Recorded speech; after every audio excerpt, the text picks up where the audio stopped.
மாறியேனோ சென்றது என் போன்ற ஏழை முழில் விழும் வாழை உண்டான காயம் ஆறக்கூடுமா காதல் ரோஜாவே கனலை மூட்டாதே நீ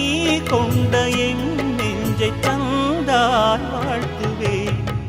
இளவேனில் இது வைகாசி மாதம் விழியோரம் மழையேன் வந்தது பனிமூட்டம் வந்ததால் மலர் தோட்டம் நீங்கியே திசை மாறிப் போகுமோ தென்றல்